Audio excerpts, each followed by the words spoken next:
Hey guys, it's Bobby aka Paginator, and I'm headed off on an expedition today, or as I like to call them, a bookspedition. I'm going to be visiting a Barnes & Noble because I've been doing this training that I do every year about new books for young adults and some middle grade as well. And every year I save up and put aside some cash to go buy some of the books anyway that are recommended. So the next time you'll see me is Barnes & Noble, I guess.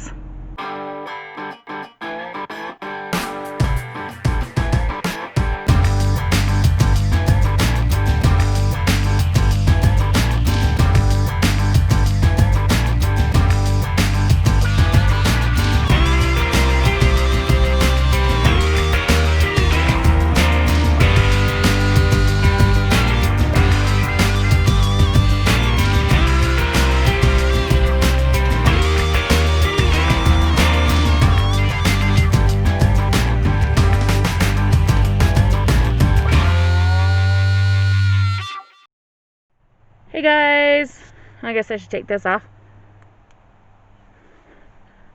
Okay, well, I was going to film inside Barnes & Noble, but it was so packed in there. It's like the last Saturday before Christmas, so people are scrambling, and I'm breathing heavy because you know how I get when it's crowded places. Regular watchers of my channel will know I get a little anxious. But not only that, I just packed 2 massive bags of books to my car, and of course I parked far away so that, I don't know why. But anyway, I am super excited with the books that I bought. I am not going to spend time justifying my purchases, but I will say that I had a recent bonus photography job, and that enabled me to have lots of cash. So I have a lot of books here, and I am so excited. I would take them out one by one and show you, but I kind of feel like the car is a bad place to do that. And I'm really out of breath. I am so sorry. I'm gonna run into a couple little stores here, Michael's and Target and stuff, and then when I get to a place where I can sit down and take out the books one by one, I'll show you what I bought.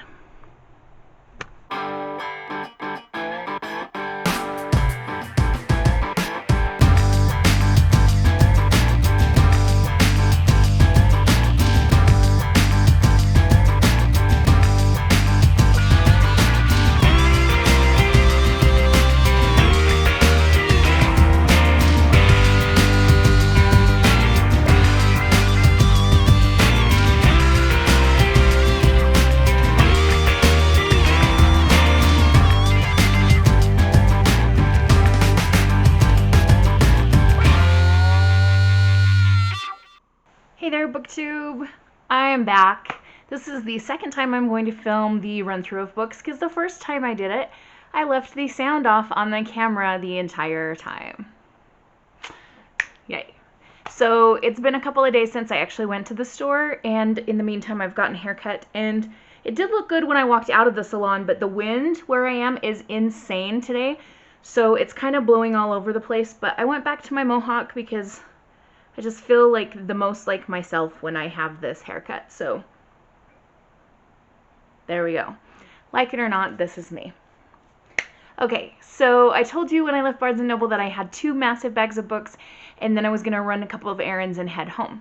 So when I went into Target, I may have spent the rest of my book money on 3 more titles. So yeah, we're just going to go through these. Now I mentioned earlier that these books were recommended from a training that I do every year. It's put on by the Bureau of Education and Research, and they have people who are deep in the book world. Our presenter this year was someone who's on several award committees for books, and she reads a lot. She's also a school librarian, and so she has that education background as well, which is super important for me being a teacher. So because I lucked into some extra money, I was able to buy a lot of books from this training, and I'm so excited.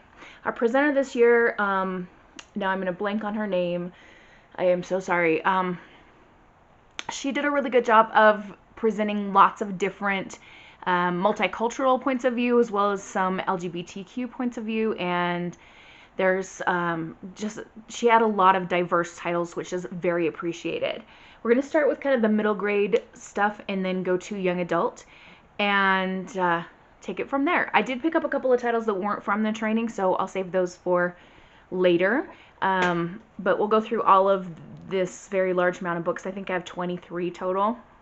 I'll try not to talk too much about them because I'm planning on uploading this on Christmas Day, and I don't know if anyone is going to be alone on Christmas and just needs something to watch, or maybe you're like me and like after the initial excitement of the morning of Christmas happens, you're like, oh, what am I going to do with the rest of my day? So I thought I'm going to put this up on Christmas as long as I can get my computer to upload correctly. We've been having some issues lately. So if you're watching this and it's way later than that, I apologize.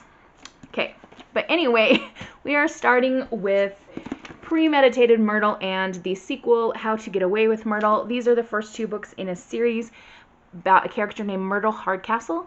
She is in Victorian England, and she, like most young girls, have to, you know, dress a certain way and behave a certain way, and she has a governess and all those things, but she really rebels against that. She has a very keen interest in forensics and mystery solving, and her neighbor, Mrs. Wodehouse, I had to look at that and remind myself. Her next door neighbor disappears or dies strangely. I'm going to have to double check that. Yeah, she dies under mysterious circumstances. And Myrtle is determined to take care of solving the mystery and finding out what happened to Mrs. Wodehouse. And then in the sequel, Myrtle is unwillingly taken on a trip with her Aunt Helena, and they go to the English seaside. And she, her governess, Miss Judson, and her cat, Peony, go with her, and of course her aunt. And it says, before the train reaches its destination, Myrtle and Peony discover a dead body in the baggage car. So we're going to get some Murder on the Orient Express vibes from this one. So this is just a fun middle grade mystery, and seemed like an interesting one to check out. This next book is based on a podcast, which is kind of crazy. There's a podcast called The Unexplainable Disappearance of Mars Patel, and this is the book of the same name. This is a middle grade mystery, and it was presented to us in the training as for fans of Stranger Things. We have 4 kids who are trying to solve a strange disappearance. Some kids are disappearing from H.G. Wells Middle School, and the adults don't seem to care, so of course it's going to be up to the kids to figure out what happened to Mars Patel. Oh, wait, no, it's not. Wait a second. The title says The Disappearance of Mars Patel, but it says Mars Patel's friend Aurora goes missing. Well, the title's kind of misleading. Unless Mars goes missing later in the series. Anyway, I have not listened to the podcast. If any of you have, let me know if it's any good. But I'm definitely been checking it out. I might download some episodes to listen to on my upcoming journey. We're going to take a little road trip, about 3 hours-ish, so I might need something to listen to. Have you ever wondered what it might be like if Stephen King wrote Toy Story? No? Well, this was how this book was pitched to me. They threw us away the Teddy Saga. This is about a group of Teddys who find themselves in a garbage dump, having never been purchased from the store, and they want to, they come to life because they've been abandoned, which is awful, and they want to journey back to the store so they can fulfill their destiny and be purchased by a child to love them. Now, but the presenter did say if Stephen King wrote Toy Story, so I'm guessing there's going to be some creepy stuff, which is kind of what appealed to me about it. I do love creepy reads for some reason, and my students adore them. I've got one kid that will not read anything unless it's horror or horror adjacent. So, you know, always a good idea to pick up a creepy read when possible. All right, The List of Things That Will Not Change by Rebecca Stead. She is a Newbery Medal winner for When You Reach Me, and I'm not sure if you say her last name Stead or Steed, but this book is about a girl named Bee, and her dad and mom are divorced, and her dad is about to get married to his boyfriend. So she's kind of actually excited about this because she has the possibility to gain something she's always wanted, which is a sister. And so she's got this new kind of family situation on the horizon, but sometimes change can be overwhelming. And so she does make a list of things that will not change. Let's see, it says, making a new family brings questions, surprises, and joy in this brilliant modern classic by Newbery medalist Rebecca Stead. Yeah. Another one with family issues is The Canyon's Edge by Dusty Bowling. Dusty Bowling is fantastic. She wrote the, what was it? The Insignificant Events in the Life of a Cactus, which is a cute middle grade about a girl who's born with no arms. So I just really enjoy this author's work, and this book sounds like it's going to be amazing. This is about Nora. Her mother was killed in a horrible shooting on her birthday, and it's now 1 year from there, and her dad surprises her with a camping trip to the desert. But when a flash flood shows up and separates the two of them, they both have to survive. And so Nora's going to have to be coping with the horrible loss of her mother on her birthday nonetheless, as well as being separated from her father and surviving. Flash floods are freaking scary, you guys. Like, bad things happen. So I am looking forward to reading this because I'm really hoping that it's going to be like a healing kind of experience for this character.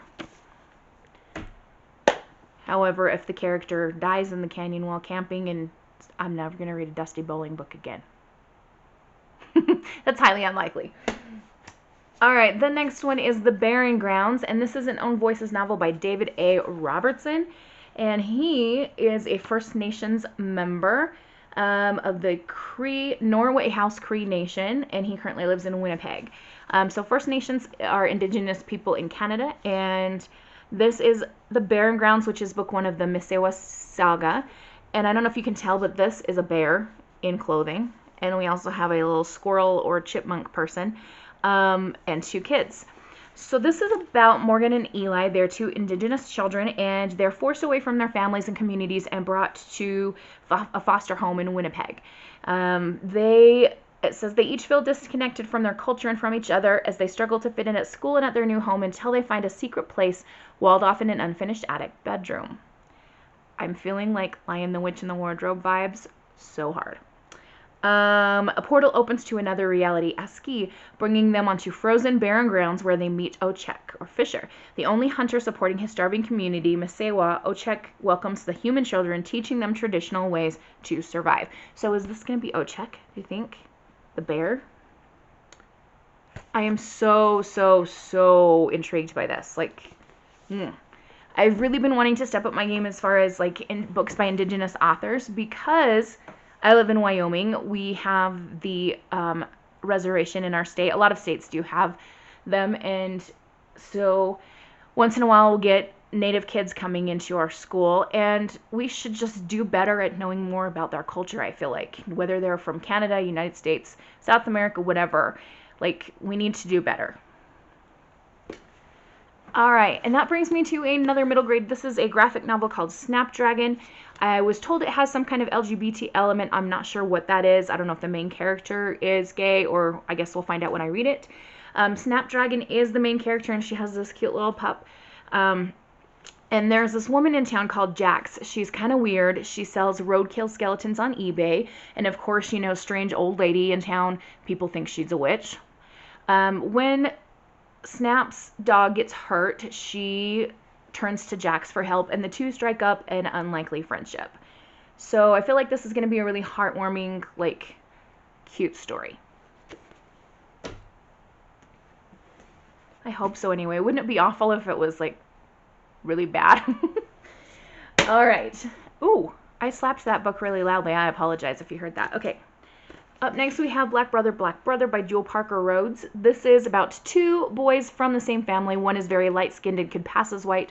Another is very dark-skinned, and he's bullied a lot. And the 2 brothers decide to start fencing, joining the school fencing club or some kind of community fencing club. Anyway, and as they start to bond with each other through the sport of fencing, they also have to go up against, in the fencing, the bully of the one brother. So that'll be interesting. Yeah. This is Everything Sad is Untrue, a true story by Danielle Nayeri. And it is middle grade. and it's kind of autobiographical but fictionalized. Does that make sense? So the author was born in Iran and was actually a refugee for a couple of years before moving to Oklahoma at age 8 with his family. And so in this book we have Khosrou, Khosrou, Khosrou, whom everyone calls Daniel, and he tells stories. He loves to tell stories, but no one believes him. They're like, oh, he's just that dark-skinned, hairy-armed boy with a big butt whose lunch smells funny, and he makes things up and talks about poop too much. Can't go wrong when you're trying to appeal to middle graders if you talk about poop. They have the maturity of a teaspoon, to borrow a phrase from Harry Potter. Anyway, so Khosrou's stories are borrowed from history and like mythology from his own culture, as well as his own life experiences and stories from Iran. And so we hear him telling stories, and we also see glimpses of his life, and for the most part people don't believe the stories that he's telling. So kind of sounds like a fun one to read. Alright, now we're getting into more of the YA books that were recommended from the training, and we're going to start with the one that I was most excited to pick up, which is Burn by Patrick Ness. This has dragons in it, and you know I'm trash for dragons. It's just who I am. This takes place in January of 1957 in the state of Washington, and we have Sarah. She and her father are kind of outcasts, and they've been forced to hire this dragon, Casimir, to work on their farm. And hiring a dragon in this world is something only the poorest of the poor do, because if you're wealthier, you could hire a person. Like, who wants a dragon? Well, Casimir, he's not what Sarah has always been taught to believe about dragons. She's been taught that they have no soul, but Casimir is very protective over her. And we learn that Casimir has come to this farm with a prophecy in mind, and it involves Sarah, as well as a deadly assassin, a cult of dragon worshippers, and 2 FBI agents in hot pursuit. I mean, can we get more interesting than this? I kind of don't think so. When I was at Barnes & Noble, I made a beeline for where I knew this would be. I was like, where's the ends? Patrick Ness, there we go. There were 3 copies of it. I was like, okay, phew. So I took one. We're good to go. Next, we have The Extraordinaries by T.J. Klune. If you've seen my video, I think it was my November wrap-up, or maybe it was my Can Books Help Me with Bad Mental Health Day. One of those videos I talked about his book, The House in the Cerulean Sea, which is my #1 book for the year 2020. And so when I heard he had a YA book out, I was like, grabbing it. I now want to hunt down everything this man has written and will ever write and read it, just because I loved that first book of his that I read so much. This is a superhero situation where superheroes live among us, and our main character is Nick, and he writes fictional stories about superheroes, and he's pretty satisfied with that, but he has a chance encounter with Shadow Star, Nova City's mightiest hero and Nick's biggest crush, and that changes everything he wants to become a hero, to become extraordinary. I'm a little bit bummed because there's a slight rip on the dust jacket here, but this was the only copy that I could see on the shelf, so I was like, you know what, I'm just going with it. And inside the dust jacket we have some superhero art. It's really, really fun to get art inside of a dust jacket, especially when it's not in a subscription box book, because it's more of a surprise, I guess. While I'm talking about this book, I will say I want to give a shout out to Wade, who works at the Layton, Utah Barnes & Noble. He helped me check out, and I approached with these 2 big stacks of books in my arms, and he goes, oh, you didn't buy enough, girl, which made me laugh right away, of course. And because I felt anxious in crowded spaces, and it was super crowded in that store, he just made me feel super at ease, and we had a great chat. We talked about T.J. Klune and his books. He was telling me about a high fantasy gay romance thing that T.J. Klune wrote, and he's like, hey, can I have one of these books since you're buying so many? He didn't really take one, but I was like, oh yeah, sure. Anyway, super fun guy to talk to, so if you're ever in Layton, Utah and want to hit up that Barnes & Noble, look for Wade. And say hi. He probably won't have any idea who I am, so you don't need to mention my name, but yeah, he's super nice. All right, back to this one, A Song Below Water by Bethany C. Morrow. This is about sirens. We have a main character, we have two characters, I believe, Effie and Tavia. And Tavia is hiding her siren powers because the society is like trying to keep the sirens under lock and key and stuff. So Effie is fighting for her own family struggles as she is pitted against literal demons from her past. Together, these best friends must navigate the perils of high school's junior year, but everything changes in the aftermath of a siren murder trial that rocks the nation when Tavia accidentally lets out her magical voice at the worst possible moment. Yikes. I remember seeing this on Bookstagram and BookTube a lot during the summertime, I believe. All right, now we have They Went Left. This one I'm a little bit scared to read because I feel like it's going to make me bawl my eyes out. This is a World War II concentration camp, like Holocaust story. Our main character is, Zofia. Now, she and her brother and her parents and her grandmother were taken to a concentration camp. And now it's 1945. These people have come and said, the war is over. You're liberated. You can go free. But she's really distrustful of that. She's like having a hard time accepting the fact that she's free. And wow, my mohawk really has gone sideways. Yeah. Okay. Sorry. I get distracted easily. Okay. So Zofia, when they arrived at the concentration camp, she and her brother were taken to the right, and the older family members were taken to the left. They went left. And she has this horrible feeling that she knows that means they were killed. So she feels like her brother is the only person left, but they were separated, and there were relocation places, or kind of like post-traumatic, let me help you kind of places for these concentration camp victims. Once they were liberated, they could go to these places and try to find family members and get help and start making their way home if they felt like they had a home to go to and stuff. So she goes looking for her brother. I really want her to find him. I don't want to be like sobbing through this book, which I probably will anyway. All right.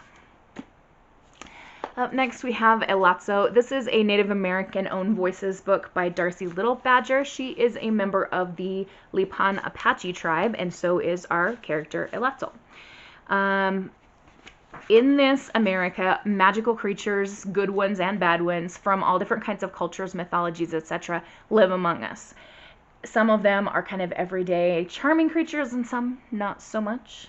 Elazo lives in this place, and she has a talent for raising the ghosts of dead animals. Let's see. Her cousin has been murdered, and she is certain that this town she lives in, Willoughby, is like masking some kind of secrets, and so she is going to rely on her wits, her skills, perhaps even her magical skill of raising dead animals, to tear off the mask and protect her family. She's going to want to find out what happened to her cousin, of course, and deal with issues going on in her town. Sounds amazing.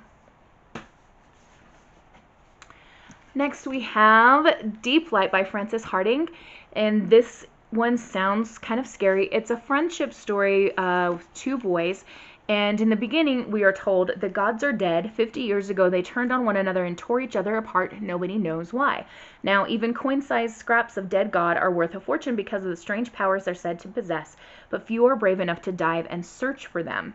So Hark is our main character. He's 15, and he finds the still beating heart of one of these gods, and so he is going to save the life of his best friend Jelt by giving him this heart. But is it going to destroy Jelt or turn him into something completely monstrous and vicious? Would it have been better to let him go? I don't know. Frances Hardinge has written a lot of books, and some of hers are pictured in the back of the dust jacket, so I'm going to hold this up for you. The Lie Tree is one that I've read, and it's fantastic. I think I might have Face Like Glass as well, but I don't think I've read that one yet, but she's a good writer. And then we have Tigers Not Daughters. Can you see the tiger across her forehead? Now, when I was reading the blurb of this, it said it was a follow-up to All the Wind in the World, but I don't know if I need to read All of the Wind in the World to understand this book. I'm kind of hoping not, because I have spent my allotment of book money. Alright, but this is by Samantha Mabry, and it is about 4 sisters. They've been trying to escape their horrible, horrible home situation, and Anna is killed. A year after her death, I believe, Jessica, Iridian, and Rosa, the other sisters, are still consumed by grief and haunted by Anna's memories. They start noticing strange things around the house. Laughter without a voice, shadows cast by nothing, writing on the walls. None of them have seen Anna, but they know she's trying to send them a message, or maybe it's a warning. At Barnes & Noble, I picked up 3 books that were not recommended from the training, but that I just wanted to get. So this one is Hollowpox, The Hunt for Morgan Crow. This is the 3rd book in the Morgan Crow series. It does give me Harry Potter vibes just by the initial concept of the first book. Morgan is 11, or about to turn 11, and she's cursed to die on her 11th birthday. But instead of dying, she gets whisked away to this magical place and enters this new world full of magic, one of the things being this giant cat that's super grumpy-faced. I love the cat. But this series is fantastic. It's not a ripoff of Harry Potter in any way. It just has that similar, like, 11-year-old entering a magical world kind of a deal, but super fantastic. Jessica Townsend is the author. You do need to read these in order, though. So the first one is Nevermore, and then I believe we should have a list of the titles or something somewhere. Okay. Yes, Nevermore, and then Wondersmith is the second one, and then we come to Hollowpox. And then I have 2 titles that were recommended to me by the TBR service that I subscribe to quarterly. Darius the Great is not okay. This is another one set in Iran, or partially set in Iran. Darius is American, and he's a nerd. He loves to speak Klingon. He knows more about Hobbit social cues than Persian ones, so he's very, like, American nerd dude. Like, he and I would be friends. But he's taking a trip to Iran to learn about his family, his mom's side, and the Persian culture there is going to change him. It's going to be very much a self-discovery kind of story. And the other one that was recommended to me, there was actually 3, but I couldn't find the 3rd one, Frankly in Love by David Yoon. And this one is about Frank. Oh, also, this is a Barnes & Noble special edition. We've got blue sprayed pages. We've got gorgeous end pages here, and it's signed. But back to the story. This is about Frank Lee. There's Frank Lee, his American name, and then there's Sung Min Lee, his Korean name. No one uses his Korean name, not even his parents. Frank barely speaks any Korean. He was born and raised in Southern California. But despite all that, his parents expect him to fall in love with a good Korean girl. And what happens when the girl he's been crushing on forever, who is white, finally gives him a shot? Is he going to blow it? Is he going to say, no, thank you, you're not Korean? I don't think so. He's a teenage boy. Fun! Alright. Then I mentioned I picked up a few titles at Target. This first one was also recommended in the training. It is stamped by Jason Reynolds and Abram X. Kendi. This is a look at racism in America, and I have a feeling this might be a little bit rough on me because being white, there's a lot of privilege that I'm probably not aware of, and I'm going to have to own some things and, you know, stuff. But it was presented in our training as being very kid-friendly. So that's the major reason why I wanted to look into it, because I have students, like, our school population is 99% white. We have a few Latinx, very small amount of black kids, and some Polynesian Pacific Islander, but very, very small amount. So I really want them to learn what all this Black Lives Matter stuff is, and like why white privilege is a thing, and you know, that kind of stuff. So I want to read it first, but you know, it's going to be good. It's Jason Reynolds. And my kids are in love with Jason Reynolds. We watch his writing prompts every week, and they're always so excited when it's Jason Reynolds Day. The other 2 books I got at Target were not from the training. We have Nick Stone, Clean Getaway. This is about a young man. I believe his nickname is Scoob. Yes, William Scoob Lamar. He gets in trouble at school a lot, so much so that he has to stay at home for a while. He gets expelled or something. And he goes on a road trip with his grandma. She's like, hey, do you want to come with me? And they hop in the RV, but Grandma keeps switching out the license plates. And then there's also some weird stuff, like they get treated differently, and he's like, oh, maybe people like me get treated differently in different areas of this country. That's weird. So this is going to be another look at racism and issues, as well as a family mystery. Why is Grandma switching out the license plates? The last book I have to tell you about is Super Fake Love Song. This is also by David Yoon, the author of Frankly in Love. Isn't this cover cute? Ah! So this is about Sonny. He's a nerd boy. Again, someone I would be friends with. And he meets Cirrus, and he's like, oh my gosh, this girl is so cool and confident. I want to impress her. And Cirrus accidentally mistakes Sonny's older brother Gray's bedroom full of rock stuff for his. And he kind of sort of accidentally winds up telling her he has a rock band. So he has to talk his friends into forming this fake rock band. And then they really get in trouble when Cirrus is like, hey, can I see you guys play sometime? Awkward. What is he going to do? I'm glad to see that the protagonist of this is a boy. And we've got quite a few male protagonists in this stack, which is something I'm pleased with. My middle school boys, they will read books with girl main characters, but they have been commenting recently about, oh my gosh, every new book has a female main character and blah, blah, blah, blah, blah. Where are the boy books? So here's one I can give them, and they'll probably find the premise really funny and exciting. I also want to point out the end papers are a map. I am all about maps in books. Loving it. All right, so that is my massive book haul. Merry Christmas to me. Merry Christmas to you. I hope wherever you are, you're having a wonderful Christmas, and I really hope I can get this uploaded by then. Ugh, technology, please work. So if not, have a wonderful whatever you're seeing this. Happy reading. Adios.